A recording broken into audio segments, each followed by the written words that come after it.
हमने पहले ही एपिसोड में देखा कि नाफामी इसको समझ करके दूसरी दुनिया में बुलाया जाता है और किस तरह सोफिया इसके करीब आती है और फिर इसको धोखा देती है और फिर नाफामी को कैसे स्लेव ट्रेडर मिलता है और फिर स्लेव ट्रेडर इसको अपना सबसे स्ट्रॉन्गेस्ट स्लेव दिखाता है। लेकिन पैसे ना होने की वजह से नाफामी सबसे सस्ता स्लेव खरीदता है और अब इससे आगे स्लेव ट्रेडर नाफामी से कहता है कि इसको आप ना खरीदें क्योंकि इसके अंदर काफी ज्यादा प्रॉब्लम्स हैं। जैसे मेंटली पागल है और इसकी हेल्थ भी काफी अरसे से कुछ ठीक नहीं रहती। असल में इसके पहले मालिक ने इस पे काफी ज्यादा टॉर्चर किया था जिसकी वजह से हो सकता है ये कुछ ही दिन जिंदा रहे। नाफामी इसको कहता है कि इससे फर्क नहीं पड़ता, जिसकी वजह से वो आदमी नाफामी को देने से पहले इसके चेस्ट पर एक मास्टर सील लगा लेता है, जिसकी वजह से स्लेव कभी भी नाफामी के ऑर्डर को डिनाई नहीं कर पाएगा। नाफामी स्लेव को 30 सिल्वर कॉइन में खरीद लेता है और फिर इसको बॉस की वेपन शॉप में ले जाता है ताकि इसके लिए कोई वेपन खरीदा जा सके। असल में इस लड़की का नाम रफ्टालिया था और बेचारा इस नाफामी के पास इतने भी पैसे नहीं होते कि इस रफ्टालिया के लिए एक अच्छी सी तलवार खरीदी जा सके, जिसकी वजह से वो एक 6 सिल्वर कॉइन की एक नाइफ खरीदता है। अब नाफामी अपने पास एक ड्रैगन मॉन्स्टर निकालता है और कहता है कि इस पे अटैक करो, लेकिन रफ्टालिया पहले तो इनकार करती है, लेकिन करंट लगने की वजह से इसको मॉन्स्टर को मारना पड़ता है। जैसे ही रफ्टालिया मॉन्स्टर को मारती है तो दोनों को 15-15 पॉइंट्स मिलते हैं और अब नाफामी परेशानी में आ जाता है कि मॉन्स्टर को तो रफ्टालिया ने मारा था तो मुझे पॉइंट्स क्यों मिले। तो बॉस बताता है कि अब ये तुम्हारी टीम मेंबर है, जिसकी वजह से जो भी किल ये करेगी इसको तुम्हें भी पॉइंट मिलेगा,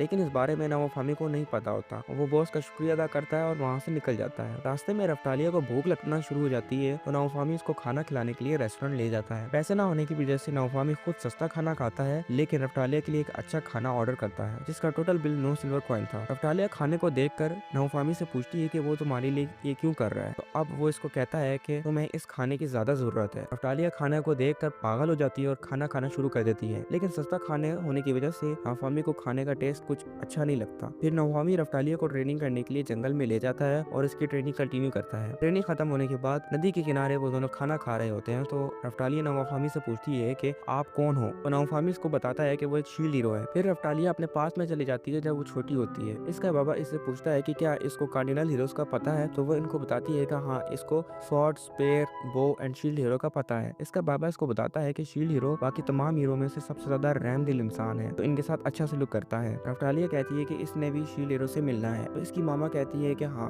तुम एक दिन जरूर शील्ड हीरो से मिलोगी। फिर नाफामी इसको जड़ी बूटियों से दवाई बनाकर देता है और कहता है कि पियो इसको। दवाई कड़वी होने की वजह से वो इनकार करती है, लेकिन नाफामी इसको डांट कर दवाई पिला देता है। वो रात को सोते वक्त अपने मामा बाबा को भागते हुए देखती है और वे मॉन्स्टर इनका पीछा कर रहे होते हैं और इसकी मामा इससे कहती है कि इसको माफ कर दो इनकी सेल्फिशनेस के लिए, और इसे समंदर में फेंक देती है। इस ख्वाब को देखकर रफ्टालिया डर के मारे उठ जाती है और रोने लगती है। नाफामी इसके पास आता है और इसे चुप कराने लगता है और रोते रोते अपने मॉम डैड का नाम चीख रही होती है। अगले दिन नाफामी अपनी बनाई हुई मेडिसिन और हर्ब्स को दुकानदार के पास बेचने के लिए आता है और दुकानदार से पूछता है कि मेडिसिन और हर्ब में से सबसे ज्यादा कौन सी डिमांड में है, तो वो बताता है कि पेट के चलते हुए काफी ज्यादा लोग बीमार हैं, इसकी वजह से मेडिसिन काफी महंगी है और इसे मेडिसिन के बदले 4 सिल्वर कॉइन्स देता है। नाफामी इससे पूछता है कि क्या इसके पास कोई ऐसा सामान पड़ा है जो इसके इस्तेमाल में ना हो, तो वो इसे एक बैग देता है। रफ्टालिया बाहर नाफामी का इंतजार कर रही होती है और बच्चों को खेलता देखकर इसका भी दिल खेलने का करता है, तो नाफामी रफ्टालिया से कहता है कि क्या इसे बाल चाहिए, लेकिन वो पहले इनकार कर देती है। लेकिन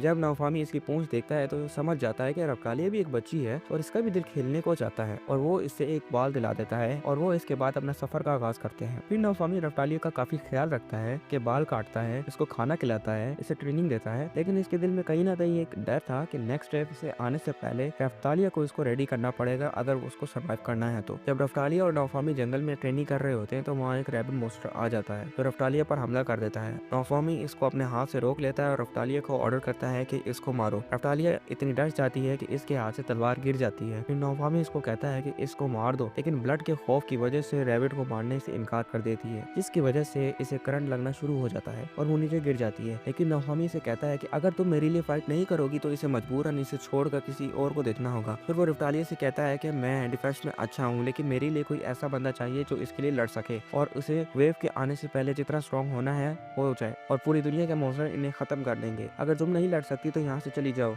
मैं खुद ही लड़ लूंगा। पर अब रफ्ताली अपनी तलवार उठाकर मॉन्स्टर पर हमला कर देती है और कहती है कि वो इसके लिए मॉन्स्टर से फाइट करेगी, लेकिन वो इससे केला नहीं छोड़े। अब तक नाओफामी को समझ में आ गया था कि इस दुनिया में सर्वाइव करना है तो या मारो या मर जाओ, और कोई दूसरा रास्ता नहीं है। फिर नाओफामी बॉस की शॉप में रफ्तालिया के लिए एक आयरन शॉट खरीदता है और इससे पूछता है कि क्या इधर कोई नजदीक सिटी है जहाँ पे वो अपने इक्विपमेंट्स के साथ जा सके। तो बॉस नाओफामी से कहता है कि इसके लिए बेहतर है कि वो ल्यूट वैली चले जाए। ल्यूट वैली जाने के बाद नाओफामी इस रैबिट को बेच देता है और इस बंदे से पूछता है कि अगर इसे सबसे ज्यादा पैसे कमाने हैं तो वो किधर जाए। तो वो बताता है कि सामने जो गाँव दिख रहा है इधर चले जाए, लेकिन ख्याल रखना क्योंकि पहली वेव के आने के बाद से इधर काफी ज्यादा मॉन्स्टर घूम रहे हैं, आज तक कोई भी इधर से जिंदा वापस नहीं आया। कहता है कि पता नहीं हमारे हीरोज कहाँ चले गए हैं, तो अपने लोगों का ख्याल भी नहीं रख सकते। फिर नाओफामी एक कमरे में अपनी शील्ड पावर चेक कर रहा होता है और वो एयर स्ट्राइक शील्ड और रोक शील्ड को अनलॉक कर लेता है और टेस्ट करने लगता है। इतनी ही देर में रफ्तालिया उधर आ जाती है और नाओफामी उसको डांट कर कहता है कि हमें चलने की तैयारी करनी पड़ेगी। फिर नाओफामी इसको एक नजदीक की कान में ले जाता है और रफ्तालिया इससे पूछती है कि इसको इसमें क्या देखा है जिसकी वजह से इसने इसको खरीदा। तो नाओफामी इसको कहता है तुम जो समझो। और दूसरी तरफ जब नाओफामी इस कान से निकलता है तो वो देखता है कि इधर एक नई दुनिया आबाद है और क्रिस्टल इतने ज्यादा लगे हैं। और फिर नाओफामी उधर से क्रिस्टल तोड़ता है और रफ्तालिया को कहता है कि ये देखो।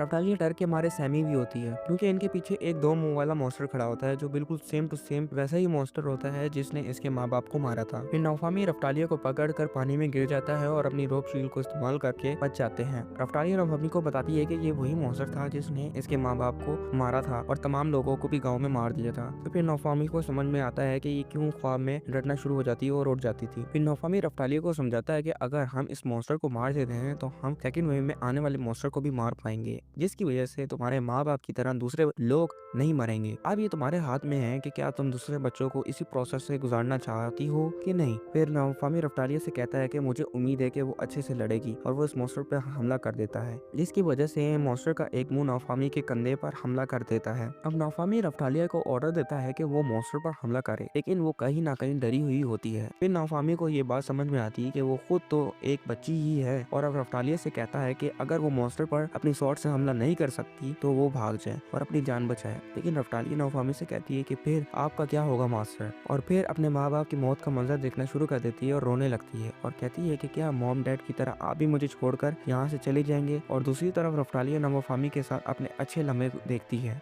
और सोचती है कि नाओफामी ने इसका कितना ख्याल रखा, इसकी हर जरूरत पूरी की। दूसरी तरफ नाओफामी को मॉन्स्टर सख्त जख्मी कर देता है और अब रफ्तालिया कहती है कि मास्टर डोंट डाई और वो भी मॉन्स्टर पे हमला कर देती है और वो एक ही वार में मॉन्स्टर को जख्मी कर देती है और दूसरी तरफ जाकर गिर जाती है। नाओफामी एयर स्ट्राइक शील्ड लगाकर रफ्तालिया को प्रोटेक्ट करता है। इस वक्त तक रफ्तालिया मॉन्स्टर के सीने में अपना खंजर घुसेड़ देती है, जिसकी वजह से मॉन्स्टर मर जाता है। रफ्तालिया नाओफामी के पास जाकर जोर जोर से रोने लगती है और कहती है कि मुझे कभी भी छोड़कर मत जाना। नाओफामी के पास हीलिंग शील्ड होने के बावजूद भी इसको दर्द हो रहा होता है। ये बात साफ साफ थी कि नाओफामी भी इस गेम में मर सकता है। दूसरी तरफ नाओफामी इसे शाबाशी देता है और कहता है कि मैं डिफेंस करूंगा और तुम हमला करना, इसे हम दोनों कभी भी नहीं मार पाएंगे। दूसरी तरफ नाओफामी इसे शाबाशी देता है। फिर नाओफामी मॉन्स्टर का थोड़ा सा टुकड़ा अपनी शील्ड में डाल लेता है और अपनी एक नई शील्ड एक्टिवेट कर लेता है और इसके बाद वो रफ्तालिया को खाने के लिए रेस्टोरेंट ले आता है। वहाँ पे एक फूड आइटम पर फ्लैग के ऊपर अपनी उंगली को टोमेटो पेस्ट के साथ लगाकर कहता है कि इस इनका डिनर इस फ्लैग के बगैर नामुकम्मल होता है।